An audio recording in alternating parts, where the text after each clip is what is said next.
What's happening? Welcome to the 75th episode of the Slapstream with Djordje live from Slapsville. Thanks to all of you that have been with me since the beginning, or everyone else that joined on the way. Special thanks to those that keep me going with supporting my Patreon. If you wish to support the Slapstream, if you wish to support my work, please click that link in the description of this video. You have Patreon, you have PayPal, we have Venmo, all kinds of ways like to support my work. And if you don't want to do that, you can still subscribe. Make sure to hit that subscribe button because I noticed that most of the people that watch my videos are not subscribed. So what's wrong with that? Help me out with that. Please click subscribe. Please slap that like because we're all slappers out here in Slapsville. And make sure to share these videos. I have some amazing guests all the time, and they deserve way more media presence. And since I noticed, and you probably did too, that slap-based players, upright slap-based players, the only real ones, don't get enough media exposure, I decided to create the Slapstream. So there you go, 75th episode. My goal is to reach 100. I'm not sure if I'm going to be getting all the way to there, but if you would like me to if you'd like to help me reach that milestone, make sure to support the Slapstream. Another way how you can do that actually is by buying these shirts. I have these Art of Slap-based t-shirts. This one is "Don't forget, never fret." Now you know that line very well. I say it at the end of each episode. All right, without further ado, I would like to introduce my today's guest of the 75th Slapstream, HUEY MOOR. What's happening? Hey, how you doing? I'm doing excellent. How are you? Yeah, thanks for having me in the show. It's really a thrill and honor, and I'm really glad you asked me, and I really appreciate all the work you do for us slap-based buddies. So, yeah, I'm really excited about this. Somebody has to do it. That's true. That's true. I got the torch. So, how have you been? How you're in Holland, right? Yes, exactly. Okay, I'm living so how have you been doing during the pandemic? Have you been playing? What's going on? Well, of course, for us as a band, it was very hard during the pandemic because there were no shows, and yeah, that was really a struggle. But on the other hand, we all doing it as a hobby, so we are not professionals. So we all have our daily jobs, and yeah, but after a couple of months, we were calling each other, hey, we really miss the playing, and we can play at home. I have my bases in home, but it's different. You want to see each other, you want to rehearse, and yeah, it was hard, but I'm glad things are going better now, and yeah, we start seeing each other more often. And actually, a couple of weeks ago, we played together at Viva Las Vegas. So it was our first big one actually abroad. It was really cool to walking in New Orleans and seeing everybody there and standing in front of a live audience. Yeah, it was really a blast. I really like That's that. awesome. So I you've was been, missing that. yeah, I bet. I can imagine you. So you've been in the U.S. like just a few weeks ago, then. Yeah, it was Easter weekend, and it was also my shortest stay ever in the US. I was Wow. there for 3 days, but that has to do with some, I couldn't afford more days, but it even the 3 days there, it was quality time, and it was so cool to see other bands playing and especially hanging out. I really miss that. I like the playing, but in this rockabilly world, it's like one big family. I mean, and I saw, especially at Aviva. yeah, and I ran into all my friends there. So yeah, it was really cool, really cool. I was happy when I was going, and I was still happy talking about it. It's yeah, it was a blast. It's great to hear that. It's funny you mentioned like a 3 days. My shortest stay in the U.S. was something like a half a day. It was weird. I already lived here, and then I went to see my family in Serbia, and my band Fish Tank Ensemble. They called me. It's like, we have like this amazing opportunity to play a gig. I'm like, okay. So I mean, maybe I can come back. And they were like, okay, cool, great. So and ask, how long is the gig? Where's the gig? Yeah, the gig is 5 minutes. Like, really? So I'm gonna do this whole thing like for 5 minutes, but it was worth it. It was great. It was like, it was door to Chandler Pavilion in Los Angeles, now over 10 years ago, like 12 or 13 years ago, and it was a good experience, especially since Tia Carrera from Wayne's World announced that. So that was cool. Oh, that's really cool. That's really cool. It was fun. I would like to know and present your career as much as possible and as complete as possible to the Slapstream audience. So let's start with the beginning. How did you get interested in the bass? How did you start slapping the bass? Was the bass your first instrument and all that? Well, actually, I'm really a late bloomer. I started playing bass I think, at the age of 23, 24.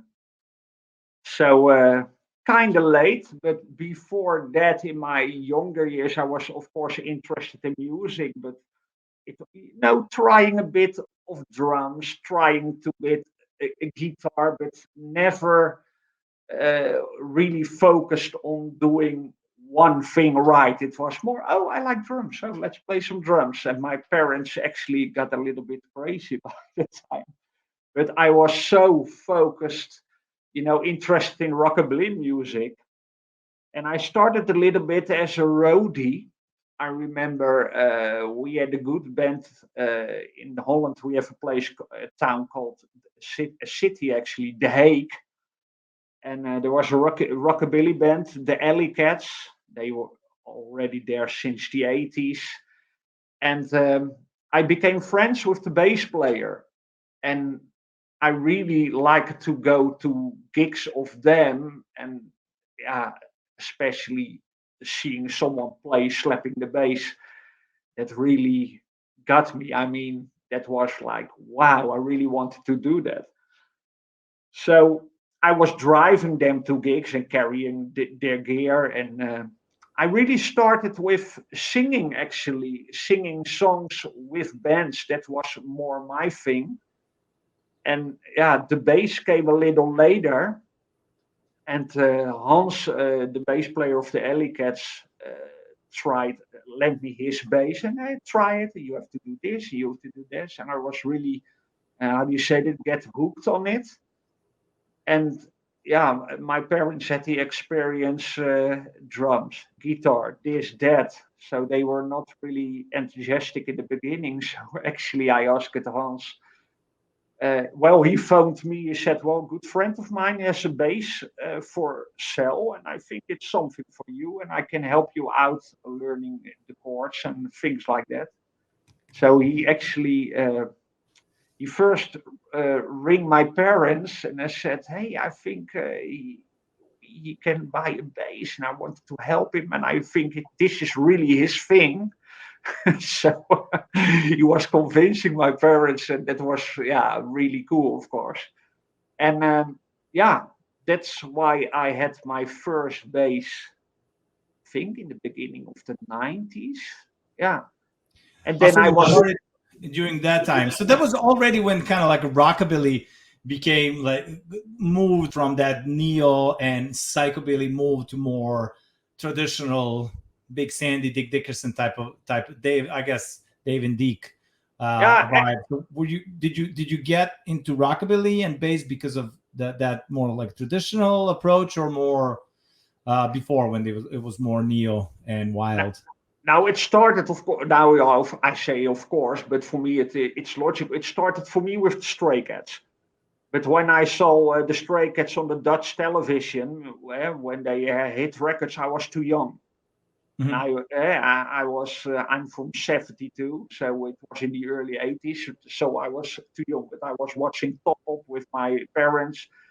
And from that time, I saw a double bass, and I thought it's really cool. But as a child, it was like, uh, yeah, like you're also looking at movies and superstars. I had the same that with a double bass. Yeah. Oh, he's slapping what he's doing, but I was so young.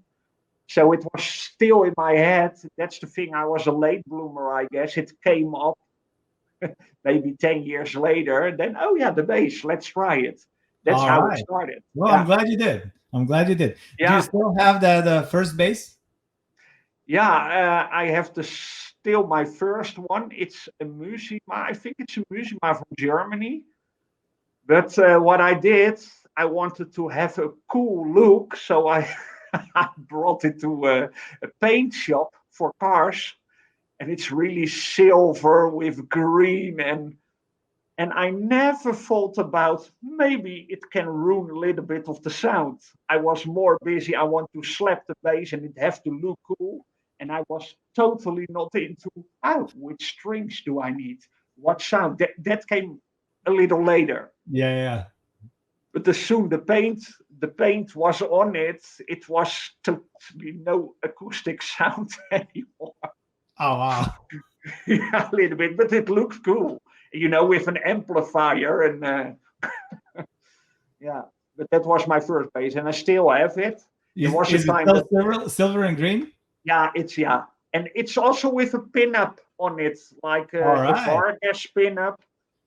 Yeah, Full on Stray Cats style, huh? yeah. Actually, I really like it, silver and green and a pin-up on the bass. Yeah. That's cool. I would like to ask you like to play something. Like I see that you have basses behind you, Yeah. and let's do it right at the beginning. Yeah, and I have to tell you also that I learned when I start playing, I did it together with singing. Okay. That's the way I learned it, because I thought, well, I can do it together, so why not? Sounds So when good. I started to playing like the simple basic chords and playing songs of Cole Perkins, a little bit like this. Well, all my friends are up in the blues, well, I must be going around. Oh, my friends are up in the blues, well, I must be going around. I love it, but it must be written about.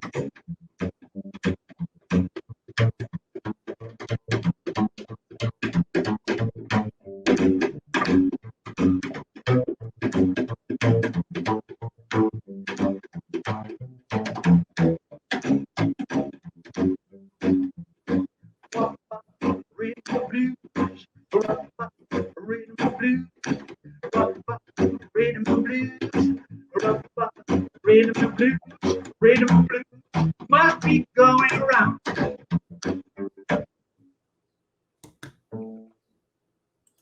All right. Something like that.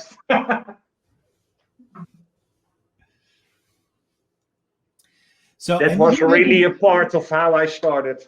all right. And what was your the name of your first band? And you still play with those guys?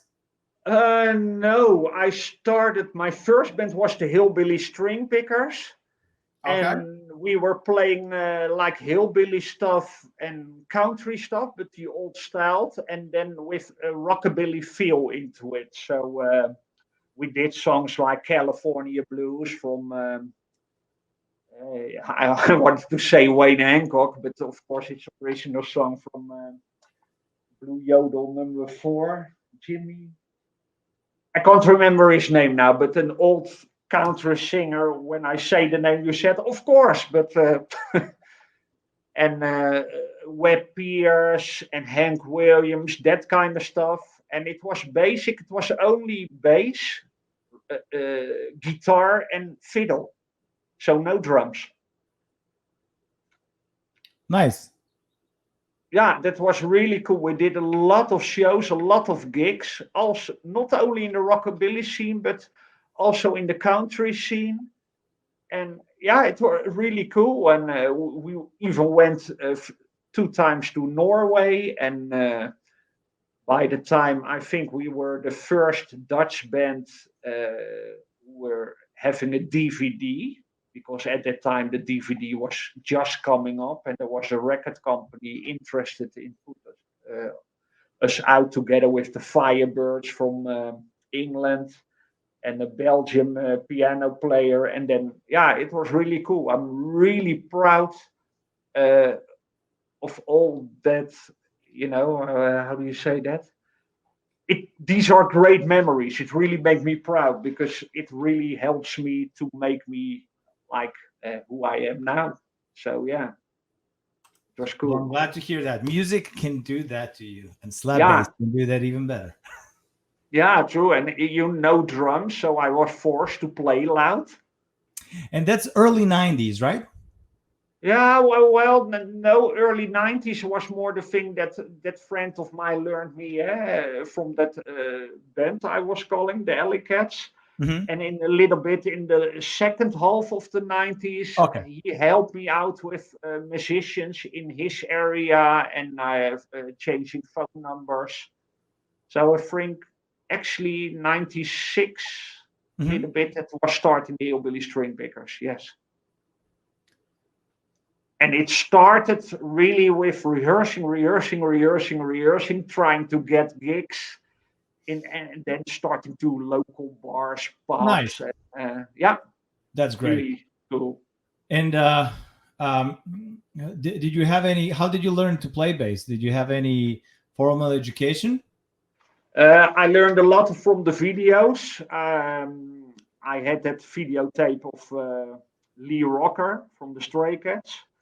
Hans from the Alley Cats, he wrote down a really cool book. He made a book for me with very simple. He drawing the neck of the bass and put dots on it, and he learned me the basic the hillbilly style. He learned me the boogies, and he really wrote it down. And yeah, that was my first practice. And by the time with the video recorder, now it's so easy on the internet, but I really had to put them on pause, and then the view was like a little bit like this. It was really hard, but so cool. So yeah, Yeah. that's how I learned it. So no lessons, no music lessons, no formal music education. Well, as a child, I went to music lessons. It was in school, and I learned how to read notes. But yeah, it was a little bit in my childhood. Do you think And that helped you on the way, like during your music career later on? well, yeah, I think it do. I think especially as a child, when you're even that my father was playing every Saturday cool records helps me to get as a child hearing cool music. And the education I had was really helpful. Of course, when you're getting older, you can't remember anything. But especially joining a band, I'm still learning from other musicians. That's really cool. And I learned also how to read the Nashville writing. I learned that from my guitar player of the Ragtime Wranglers, the band I'm playing in for 20 years, because it helps me also for backing up artists. Then you can, when someone writes down the music, it's easy to study at home. So, yeah. Yeah, I find that knowing how to read charts and being able to sight read music really could be helpful. Not that much in for rock and roll gigs, but for anything else, pretty much. Yeah. Do you play any jazz as well? Yeah, with the Hot Rhythm Ramblers, Okay. that's a kind of a side project. When you're getting older, I really liked rockabilly, but the more I'm playing it, the more you're researching where is it coming from.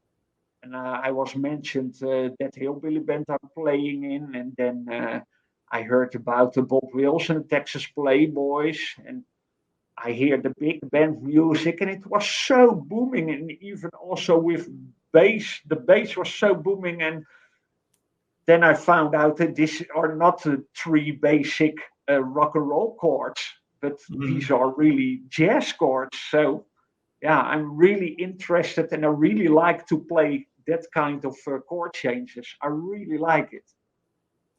It's great. It's funny you mentioned big band music. I recently recorded an album. I mean, last year recorded an album, a big band album full of jazz album with Bernie Dressel, drummer. With Oh his big yes, band. And I'm really happy how it sounds like. You notice it's on the jazz charts now, and pretty proud of it. We play yeah, of occasionally course, I around can LA. imagine. It's really Cool. fun. It's like it's challenging from times because there's some kind of like more advanced jazz stuff, like different time signatures and stuff like that. But it's great. It's it keeps me on my toes for sure.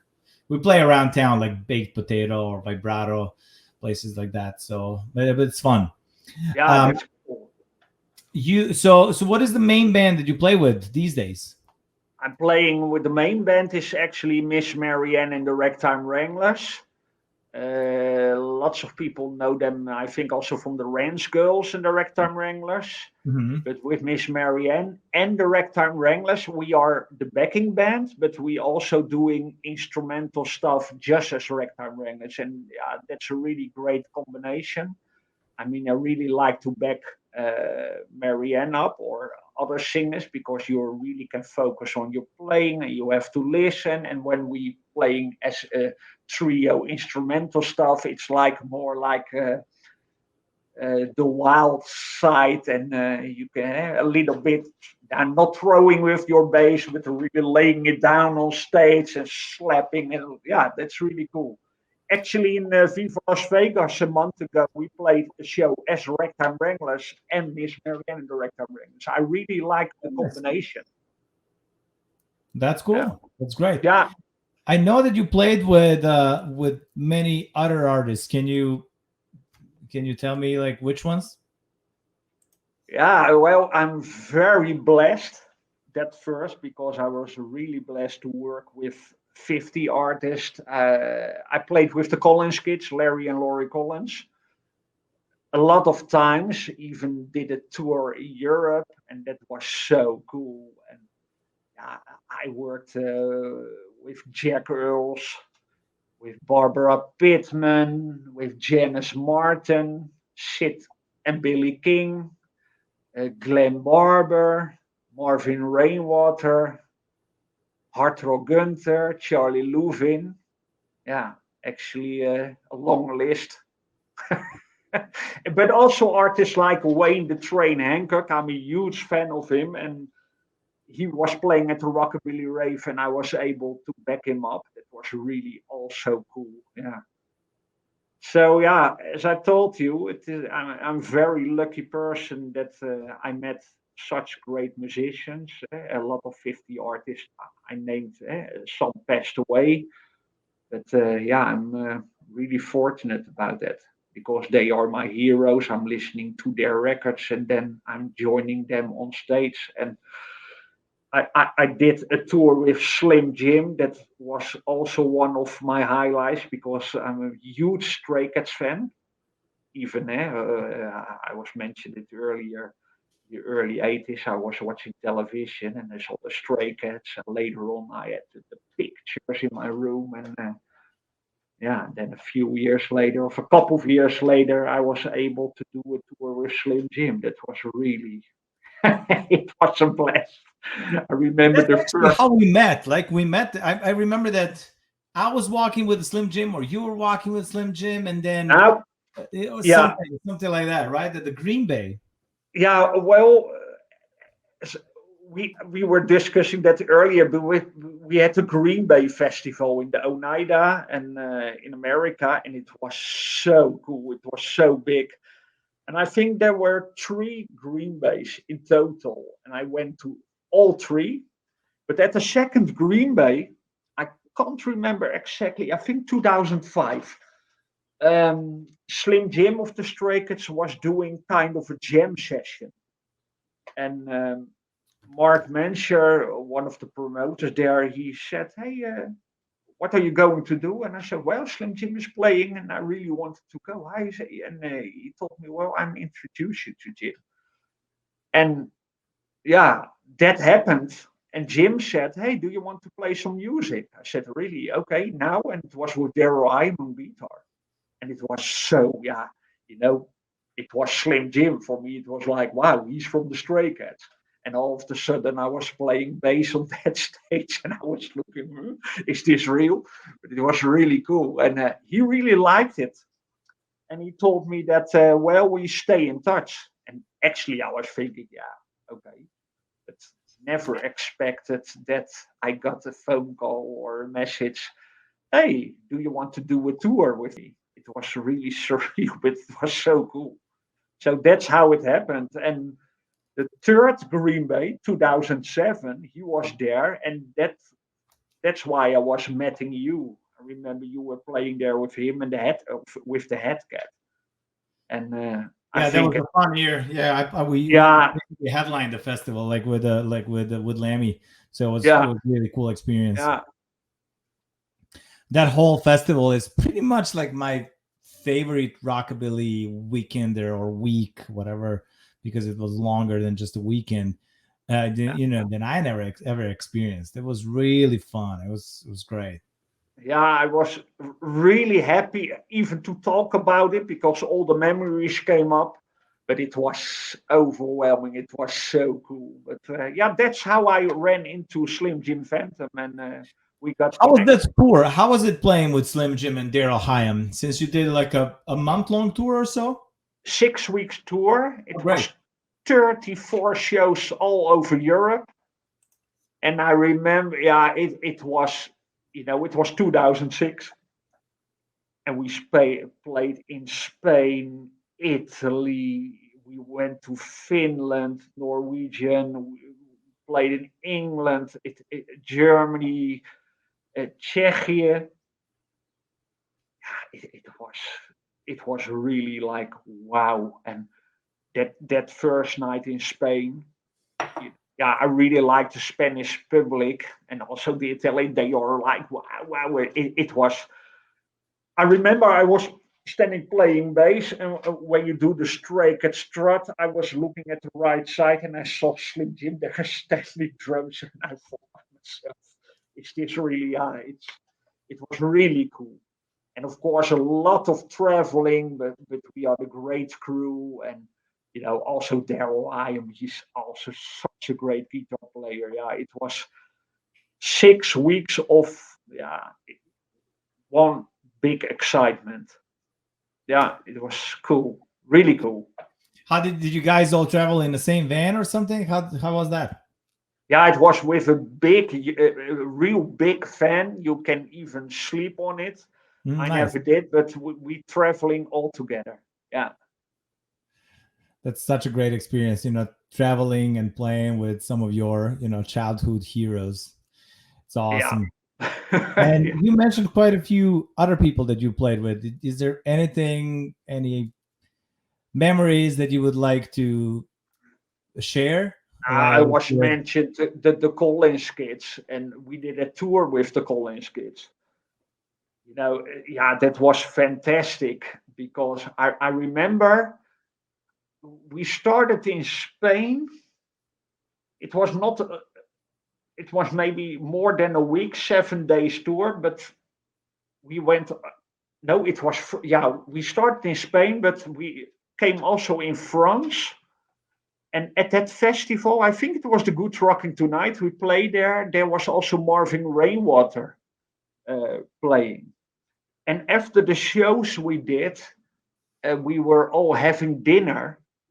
And I remember Joe and I were sitting next to each other, and then Larry in front of me, and Laurie Collins and Marvin Rainwater. And just listening to all the stories of Marvin Rainwater and the Collins kids, they were talking about the old days, and I forgot to eat because it was so nice to see. They are so friendly to each other, but hearing about studio recordings, what happened on the road, sleeping in the Cadillac, stories about Johnny Cash, I was really wow, wow. Yeah, that was definitely the highlight of the tour. Yeah. You mentioned the highlight of the tour. What would you say was the highlight of your career? Well, I have so many. I'm really spoiled. But yeah, for me personally, I think that Slim Jim tour of 6 weeks, that was definite highlight. But one of my other, yeah, I had so many with the Collins kids, but also backing up at Rockabilly Rave, playing with Jack Earls or Janice Martin. But recently, well, a few years ago, we were able to do the support for Brian Setzer's Rockabilly Riot. And for me, that was also a moment like, wow, wow, so cool. And that was 2017. And then he asked us a year later to do the same. And then in America, his American summer tour. And we stayed there for 1 month and we played in, I think, 7 states. Yeah, that was really a highlight, starting at the west coast of America and ending up at the east coast and traveling and adventures on the road. It was really wow. Yeah. That's great. It's I love seeing you that exciting and like Yeah, I'm talking. really getting excited. I have a smile so big, but yeah, it's so many. It's actually, yeah, what I told you before. I'm really blessed because I have kind of list to tell stories about it. Yeah, really nice. That's so great. Do you also write music? Yeah, just song lyrics, actually, not writing. Do you mean writing like writing down chords? Oh, no, do you write songs? I mean, do you like chords, lyrics, whatever, bass lines? Yeah, no, only like lyrics for Mhm. songs for the singing. That's what I like. I not nowadays. I'm having a pretty busy job, and most of the songs I wrote came up all of a sudden, and then you really have to hurry to find the paper or write something down. And nowadays you can talk into your telephone. Yeah, sure. We But all have like most, tens of thousands of memos of tiny little ideas. yeah, well, also with visiting America, uh, hearing phrases, someone saying that, and then you're like, hey, I really like that line, and then I write something down. But I'm not a writer that's, hey, let's write a song. I Mhm. can sit and with an empty paper, and I think the whole evening it's still empty. The ideas came up, and then I'm writing a song. What would you say that since you've been playing bass now for like what 30 years, something like that? Yeah, yeah. I think, What, yeah. what would you say that how things changed for you as a musician from the beginning and now? I'm a better listener, I think. And I mean that when I listening to records, it's easier for me to focus on bass lines. That was really a process I had to learn.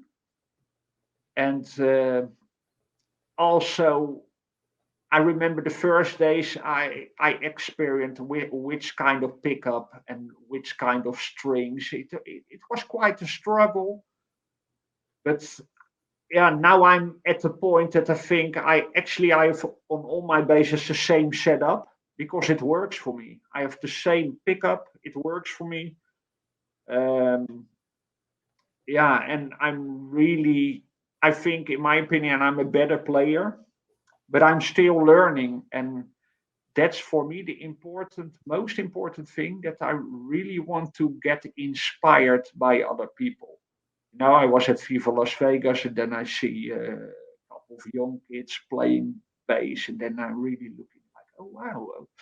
So for me, the point is that I really wanted to learn. I still need to learn, and that makes it, on the other end, also nice to do. That really helps me to keep me enthusiastic, really focus, and that I really wanted to do. I recently listening now to Slim and Slam because I bought myself a bow, but that's another struggle. But I really wanted to learn also the bowing, so I'm still keep myself like, oh yeah, I wanted to do that. I wanted to do that. Yeah, that's a little bit. I would hardly recommend the bow. There's no better way like to control your intonation than the bow.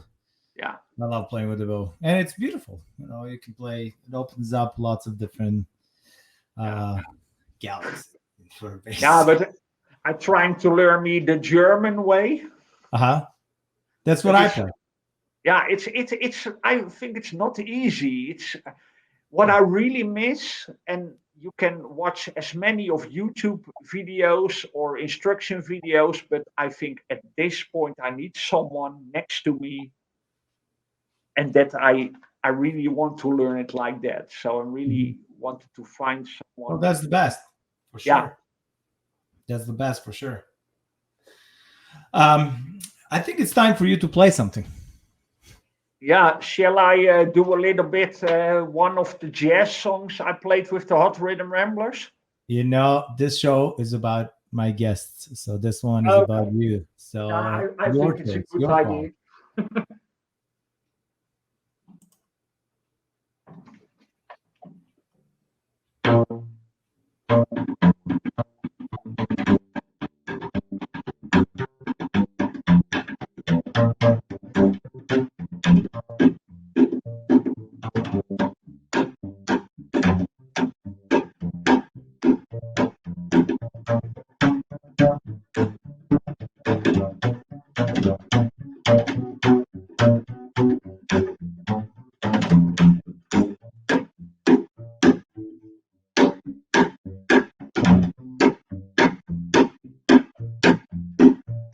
Well, guess who's in town?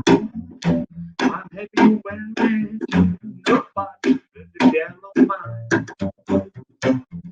Guess who's around and gets on my attention? Nobody but the gal of mine. When she walked by, think out her after glasses, who can deny?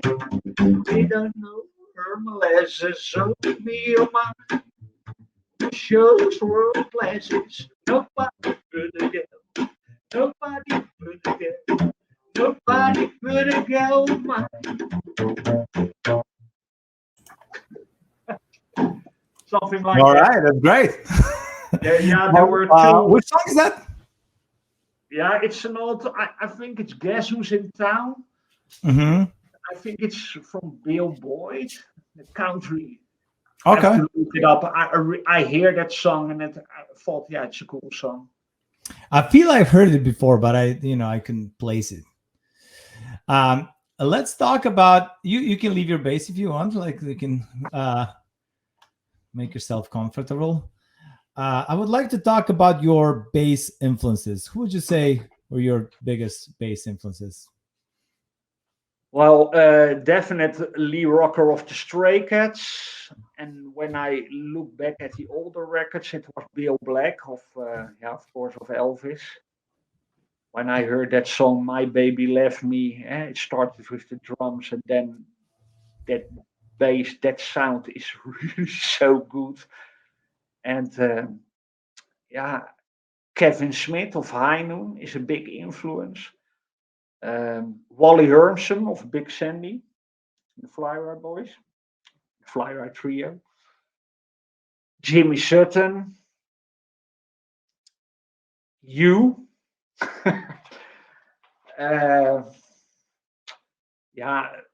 Willie Dixon. That's also one of my heroes. I really like his playing, and it's the whole package. Yeah, and I think I have more, but at this moment, How would you say that you developed your own style of playing? You mean how it started, or do No, I like, need? I mean, the whole process. You have your influences, and now you have your own sound and your own approach. Uh, what do you think are all these little ingredients that influenced you, and then created the sound that you have right now?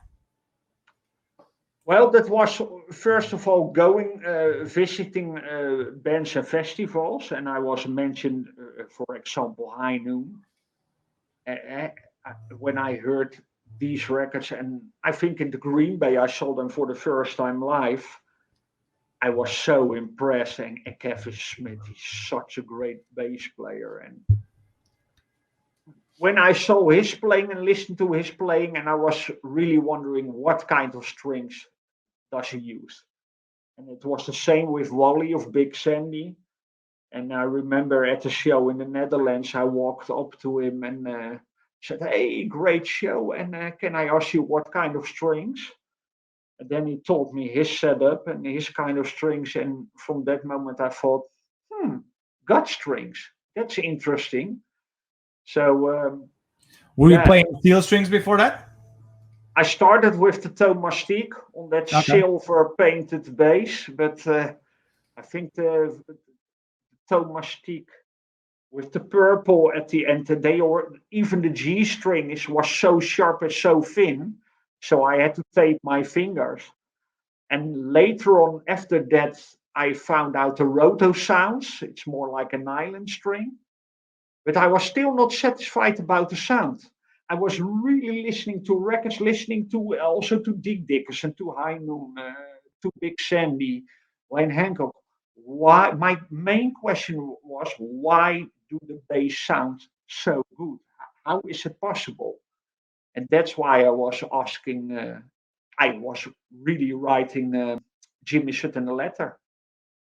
And can you help me and can you tell me? And I was a big fan of the Four Charms, and he sent me a picture of the band, and he wrote me a note. And yeah, and Kevin Smith, I was phoning him in Texas. There was no internet or no, maybe email a little bit in the beginning, but we were not able to send a WhatsApp. So I was really phoning with the home phone to Texas. And then I think, oh, yeah, how many hours? 7 hour difference, 8 hour difference. And I was looking, 9 o'clock in the evening. Now I can call. That's why so I was really trying to get as much info as I needed to came to the point, and now I have the sound I wanted. It was, yeah. Can you imagine what the kids these days get? Like, they could just watch these 75 episodes of the Slapstream and find out about all the strings that all of us used, that our heroes used, that how you set them up, how do, like, every single little detail. Everything is just like 2 clicks away. Yeah, I'm really happy that I learned it the more old-fashioned way. But to be honest, when we had internet at that time and YouTube, we were using it also. But it was not there, so you had to do it a little bit the old way. And it also worked. I really got all the information. I was talking about the videotape, but I really wanted to learn is that the drag triplet? I think it's called like that. And Yeah, some people call it that way. The thing that Kevin, I guess, like, became the most famous because of that particular role. And I was in the late 90s in Austin, Texas. And I phoned up Kevin Smith, and he gave me his videotape slap bass. I think it's called Ungently Art with Mark Rubin. And that was really the first video that they explained how to do that drag triplet. You know how it worked with videotapes. When you put the pause on, the view was like this, so it was really hard. But I really learned that kind of slap techniques by the videotape. That videotape really helped me a lot.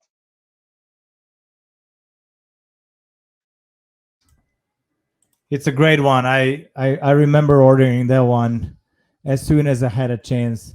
I mean, I was in Serbia, so it was huge pain to get it, but I was like, no, doesn't matter how much it's gonna cost. I have to have everything that ever mentions slap bass.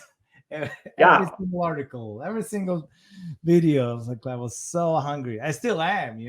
I still read, or watch everything that's slap bass related, and there's still great stuff out there. So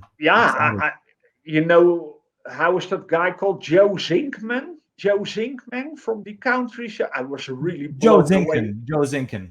Yeah, I was really blown away when I saw he play one song on his bass and put a melody in it. He played it. It was so good. I was really impressed by that. And that I found out.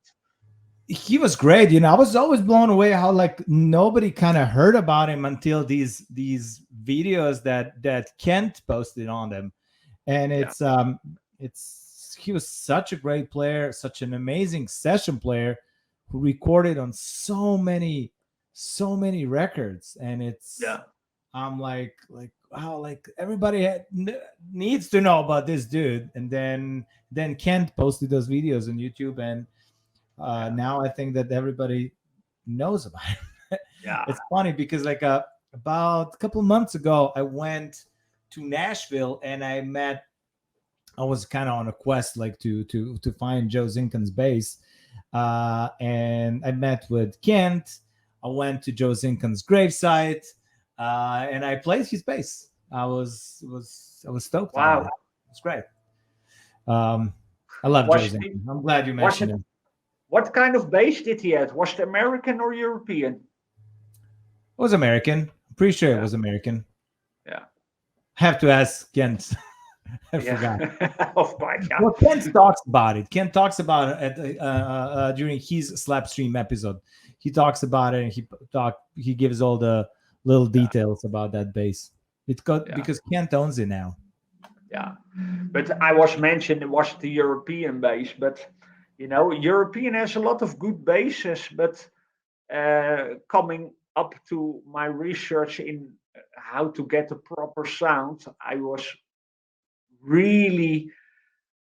searching for a plywood bass, especially American, for a long time. And, Kay has his name, but I really can tell you it's really my favorite bass to play on. It's so easy playing. I like the thin neck, and I was really happy. It's not easy in Europe to find an old K bass, but I'm really glad that all my search was rewarded. And now I'm a proud owner of two of my. I have two K bases, and I really like it. It's the American plywood, but it's so easy to amplify. It's easy. Yeah, it feels good. It plays well, and it really helps me to get the sound I really wanted. That's great. What would you say that for you would be the most essential slap bass recordings? That's a good one. When I listening to nowadays music, I really like High Noon's Blue Bonnet Boogie. That bass solo is, it's amazing. I really like that. I like a couple of the songs of the Four Charms. I think Hit That Jive Jack. There's a great upright bass in it. When we're talking about the old music, I like the Big Three trio, the Joggy Boogie from Memphis Slim and Willie Dixon.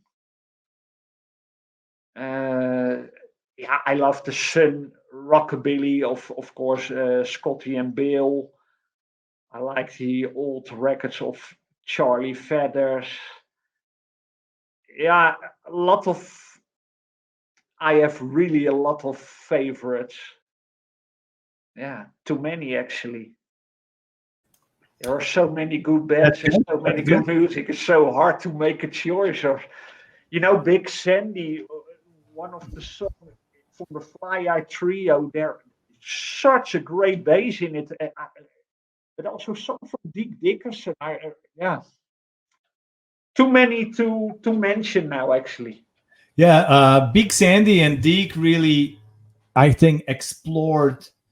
I mean, in High Noon back in those days, like Yeah, we're researching how to catch that traditional, more authentic slap bass sound, and then they achieved great results. I mean, and a couple of the first Wayne Hancock's records as well. yeah, with Ricky Ramirez on bass. Yeah, Rick Ramirez, I think he played on first two records, but not all of them. Kevin played on quite a bit on the first record as well. Yeah, I know. Yeah, cool. Yeah, those great records. Absolutely. What would you be your advice how to get a gig for younger bass players? Well, how to get a gig? Ooh, that's easy. Well, just ask. In the beginning of the string pickers, I had the job actually to find me gigs, and I did a lot of phone calls. And what really helped me is, you know, when we go into a bar, when you know, hey, sometimes they have live music, it helps to to walk inside and to have a talk with the owner. It helps to give him, I wanted to say a cassette, but that's really old fashioned. Now you can give him an USB or give something to have a listen and talk in person. That really helps me because uh, the people of the bar know, oh, there's more interaction than just giving a phone call. Yeah, it's trying and don't give up because I remember it was hard. No, I don't want to. I don't like that music. And yeah, forget about it. There are more bars and try to be enthusiastic. That's the thing. Never give up. There always be a place to play. I'm very convinced about that. Those are all great advices, but I meant more like how if you're a bass player, you don't have a band, how to get that gig that's gonna take you on a road or gets you like more, not particularly how to book a gig, like more Oh, like sorry. advice Then for a bass player, how to then I find a did band, how to find like people to play with, because things change. So I like, yeah. asking, Oh, original guys from the 50s. They were like, just put an ad in a paper, or like, later on, if I ask guys like from the 80s, they would say like, put an ad in a music store, stuff like that. And then it's Craigslist or this, So I want to see what you would say. going to jam sessions, definite. Going to open podium, we call that open podium jam sessions. That really helps me a lot. You go to an open mic evening, and there are always, I experience there's a guitar player, and you play there. Do you know that song? And not everyone is, of course, in rock and roll, but they can play a song of Elvis. That really helped me. I was really going with my bass to a place close by. And they had every Thursday night, everyone who can play music can join stage. They write you down on a paper. That really helps me. That's my, yeah, that's my advice. And even now with social media, it's very easy to connect to. It's oh, that's a bass player. Hey, can we give a call? And now it's easier, but I really like it to go to. That really helped me to play with other musicians. Hanging Yeah, out. Yeah, yeah, with social media, like things changed quite a bit, yeah. and I think that might be even the most efficient. But I wonder, like, if that's the way how to reach the right people, and then it's tricky. I think it's very kind of age defining as well, and depends like what who wants to do what. Another thing that I would like to ask you is like, what would be an advice that you would give to young Huey or to young bass players that are just starting? What are the mistakes that you made on the way? What do you see that are common mistakes that other bass players do and stuff like that? Yeah, mistakes. I have to admit, I made a few, but it really helped me. Mistakes. It's easy, when you have a setup on your bass and you think it plays not nice, your fingers getting hurt. It's easy to think, oh, stop with it, and that's my advice. Try it. Keep practicing. Don't give up. And even I'm still, I was playing a song for you, and there were actually two mistakes in it. It's live, but it can happen. Still playing, even when you're on stage, do mistake. Don't be afraid. Okay, wrong note. Who cares? Next one. Never give up. And listening to records. And when someone has an advice for you, you not always have to listen, but I learned really a lot from other bass players.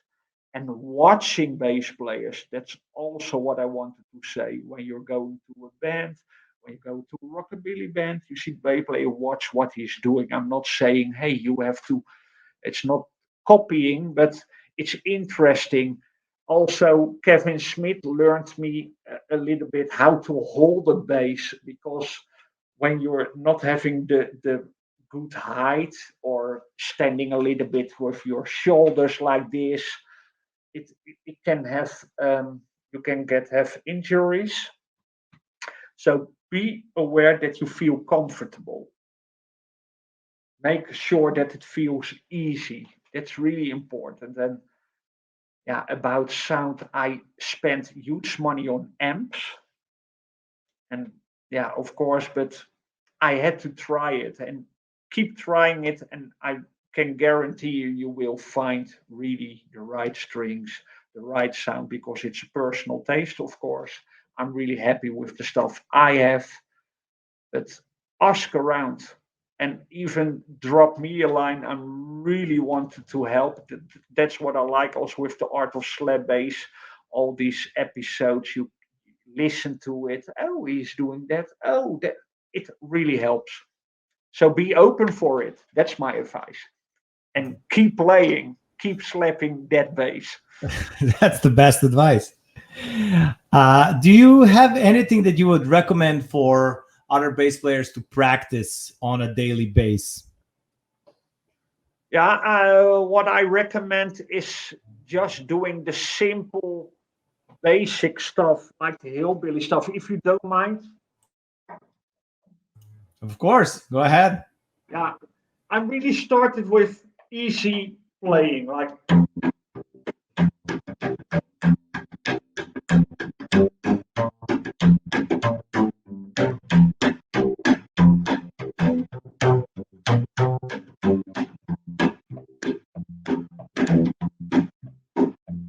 So stuff like that, and playing along with records, put on an Elvis song like "That's Right, Mama," or I played a lot in the beginning with songs of Johnny Burnett and the Rockabilly Trio, and try to get it right. Listen, what are they doing? Keep your tempo, um, eh, keep the right rhythm, and just practice.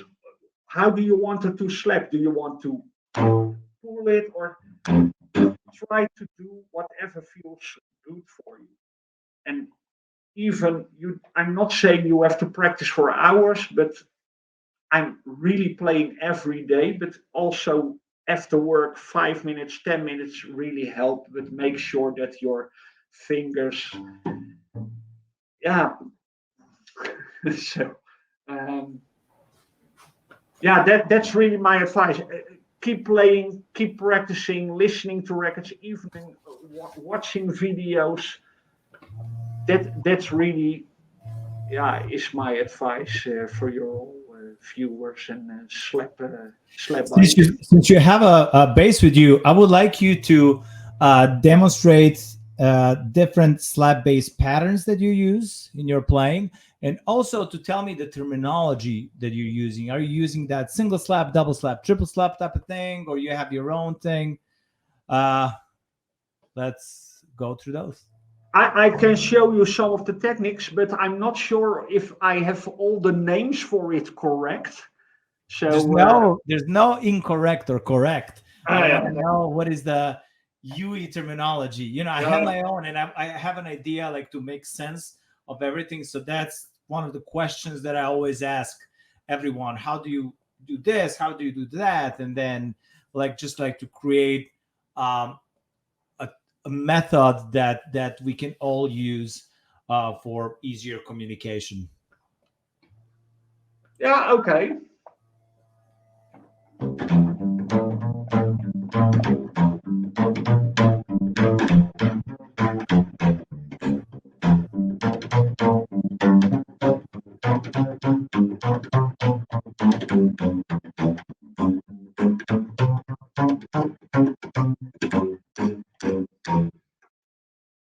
These are a couple of, I mixed it a little bit up.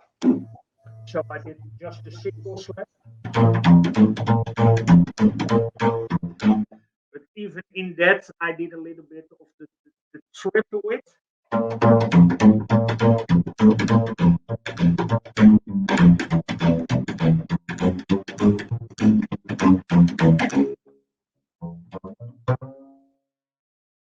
But of course, I like also playing like this, just a simple note.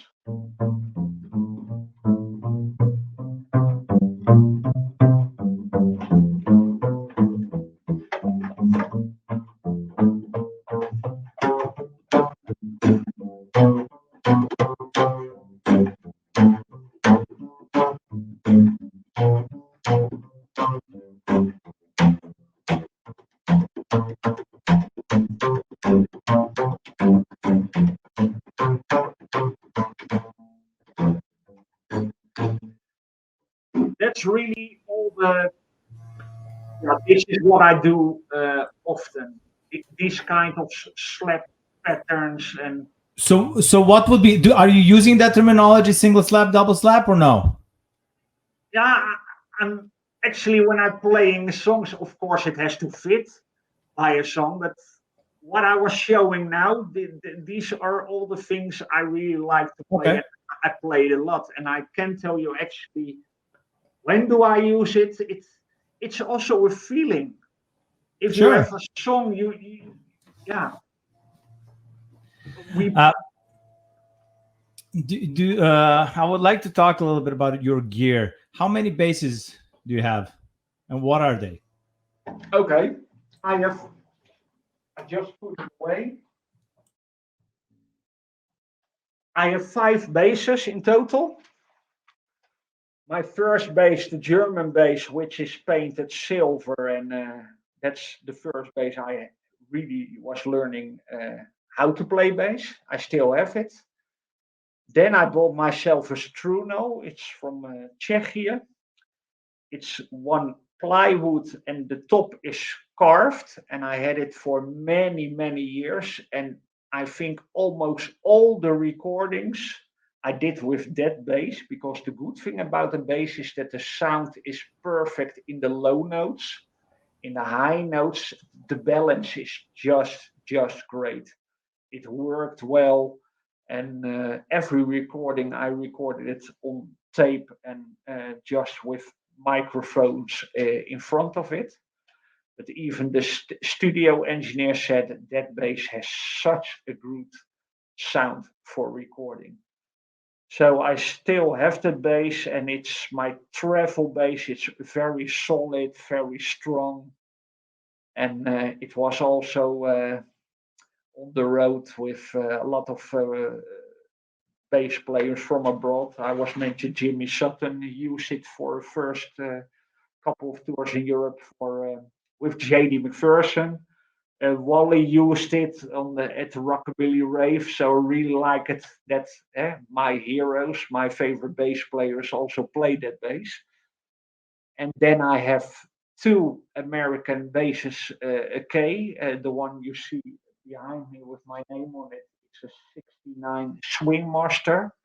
The Swing Master was the top of the line of the K bases. It was actually the only one with an ebony fingerboard, like most of the K bases just had rosewood.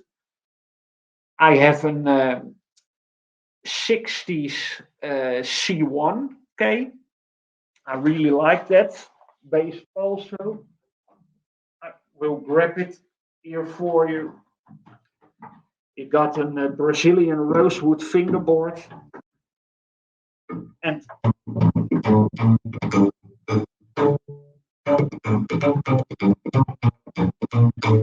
also a booming sound, thin neck. I really like that one. And then I also have an American bass called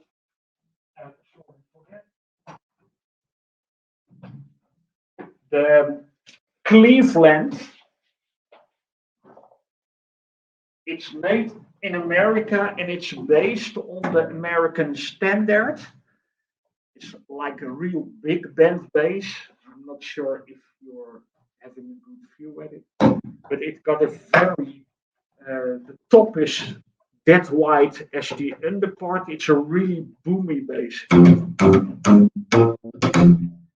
So it's based on an old American standard, but it's newly made. It's called the new Cleveland American standard. It's built in New York and it's all plywood. It's a really cool bass. Really happy with it. This gonna be the bass. I have to learn the bowing on it, but I'm not gonna showing that because first I need to practice before I had a good sound out of it. But yeah, these are my basses. And talking about the setup, I use gut strings, and I have on all my basses. I have the E and the A string are the Pirastro Olive. It's flat wound metal with a gut core, and I use the Lenzner German plain gut strings for the D and G. And the pickup I use, and I have it on all my basses, is the Underwood, and I'm only using one side of it. I actually have just put my Underwood at the G side of the bridge, and I left the other one out. And yeah, that's what I use as on stage, and it worked perfect for me. So yeah. How about amps? And do you use anything else, like any pedals or something? I have that pedal of Bosch. It's the Bosch EQ, and that's a magic. That is a little EQ. Yeah, it's like a pedal, but it really helps me, especially when you're playing gigs and you don't have your own amps with you. Not every amp is your favorite. I played for many years on SWR, great amps. But now I'm getting older and I don't want to carry around the heavy stuff. I'm using now a Mark bass. To be honest, I don't like how they look with the yellow lines, but it's an amazing sound, easy to carry around. I just have a small combo with 2 times 10 inch, and yeah, it's easy to carry around. And the sound is really. I couldn't hear you. You used 2 10s? Yeah, two 10s, 2 10 inches. But yeah, what I told you, I had first the 15 of SWR with a 2 times 10 on it, and then the amp on it, and it was a great sound. But as I told you, yeah, heavy stuff. And nowadays you can have so compact, light, tiny amps with much great sound. So I have. I was never into 15s. I like 10s. These days I use like 8 10s, and then I think the 10s work really well for the upright bass. Yeah, but I like it also the combination with a 15 because I played one time at the 4 times 10, and I was missing something. I don't know. Yeah, it was not bad, but in my experience, when you have a 15, you have a little bit more bottom. But maybe it has to do with my pickup. So many bass players, so many tasted, and yeah. But Absolutely. now And what did you say? What is the pickup that you use? Underwood, Underwood. Oh, okay. yeah. Oh yeah, you mentioned. And which side you have it? We have out. You have out G or E. I have the E side out, so I only have it. I have my pickup stuck in the G side of the bridge. And I know it's not very common because most of the bass players do it the other way. Mm-hmm. But I found out that the G side makes more sense for me because the Yeah, bass, of that's course, all is that matters. already bassy. And I think it's important to have also a little bit of mid and high notes to get a good balance. But, yeah, it works for Really me. personal choice, and it's Yeah. great that you found your own sound. Um, you talked about, like, is there anything else from as far as the gear that uh I we was should talking talk about about? my strings. Yeah, I think we mentioned all of that. I think it might be time for you to play another song. Yeah, without mistakes. Mistakes bring the charm. Yeah, I know. And I have to admit, we were talking about the pandemic, and it makes you also a little bit rusty because a 10-minute practice at day at your home, you can't compare it with a good live gig. But nevertheless, what shall I do? Oh, this is actually a song with I recorded it with the Hot Rhythm Ramblers, and there's a great bass solo in it. Well, especially the song is good for a solo.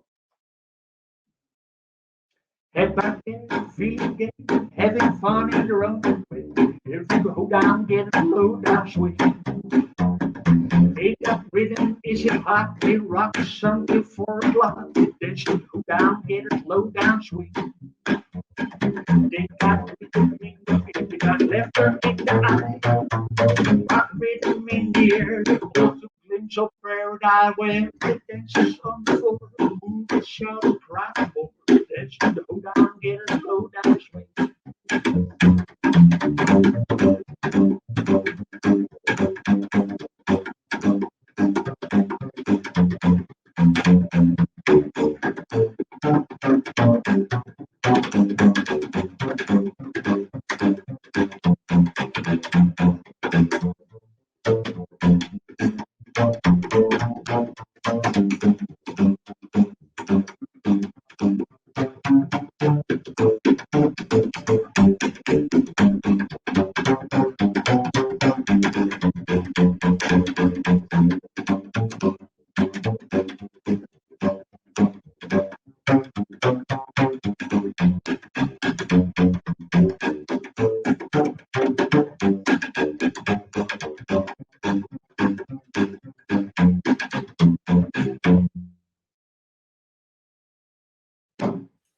It was a part of the low down All right, swing.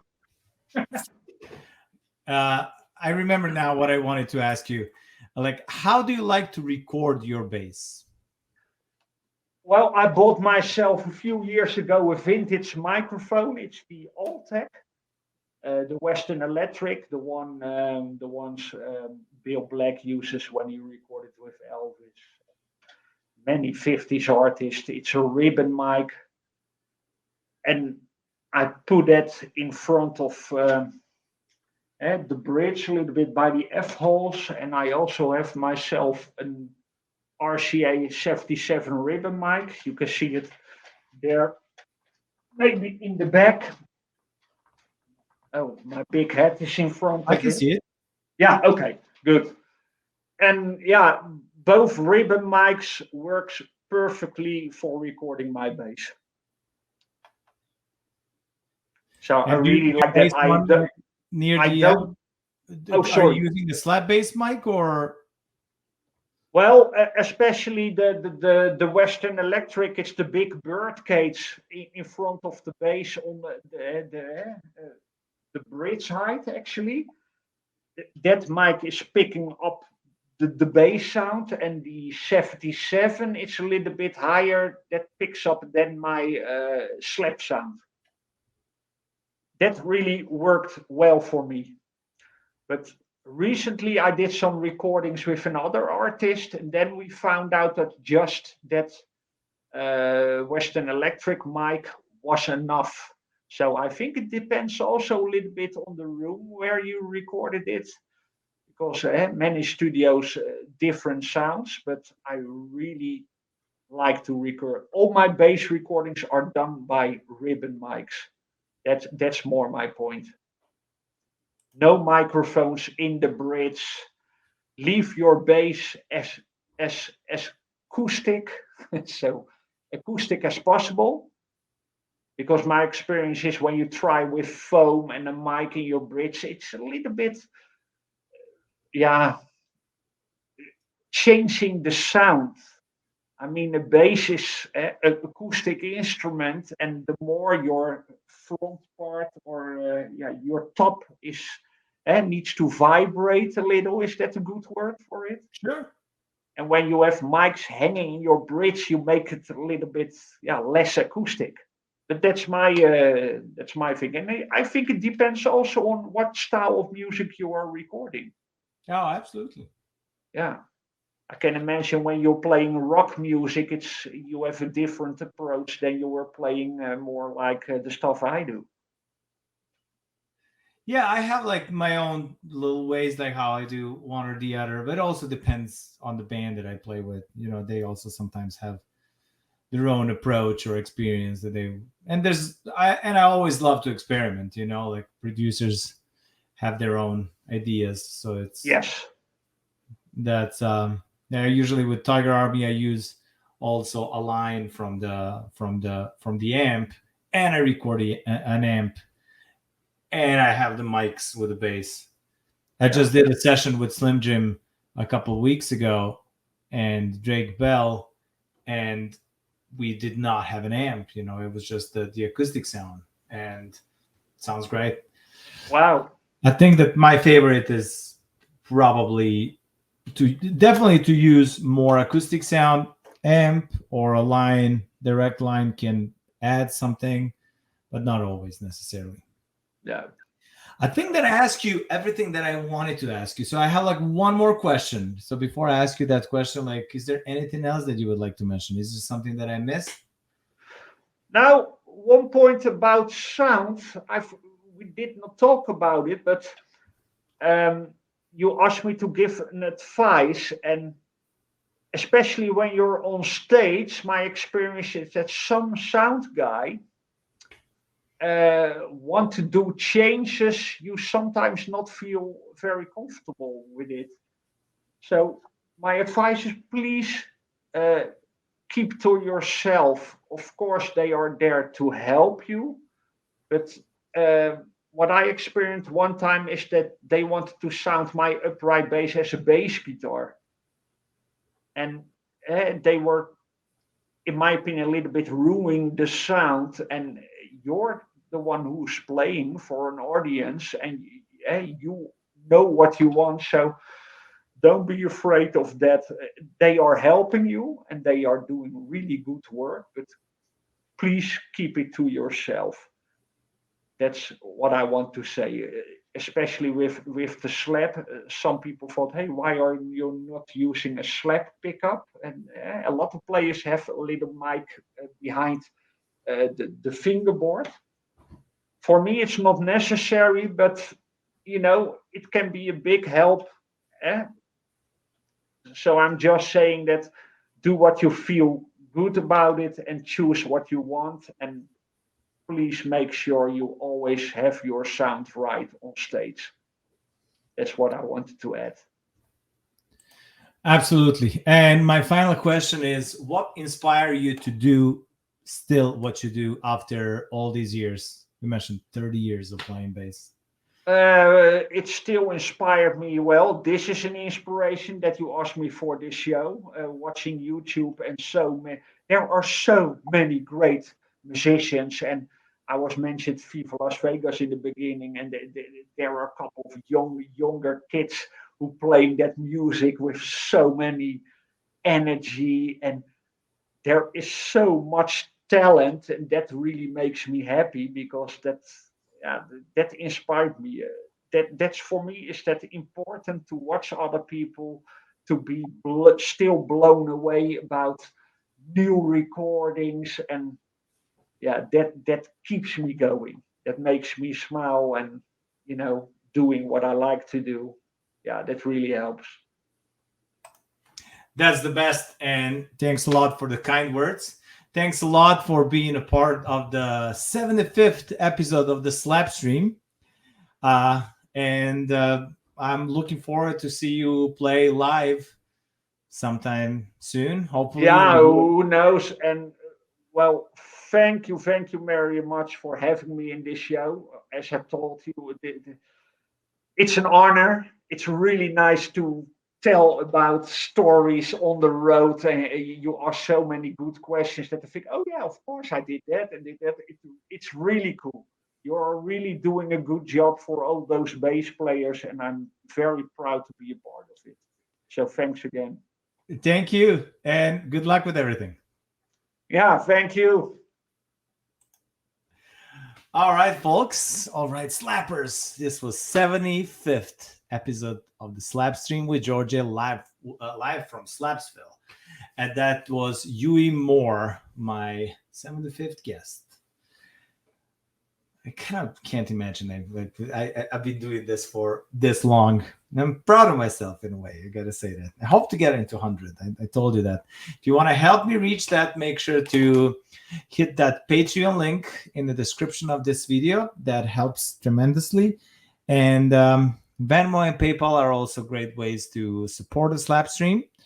If you have an idea who I should interview next, please write it down not in the description, under the description of the video in the comments section. So I check those regularly, and you can suggest an artist. That's how I found out about quite a few of the guests that I featured over time.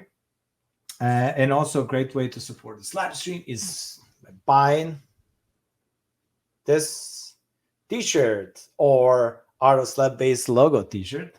The link to purchase these t-shirts is in the description of this video as well. And make sure to follow Auto Slap Bass, the most important. Links in the description as well. HUEY and me, if you're not following us already. All the links are down there. And don't forget, never fret. Slide it in smooth and keep it in a groove. I'll do my best to see you next Saturday as well.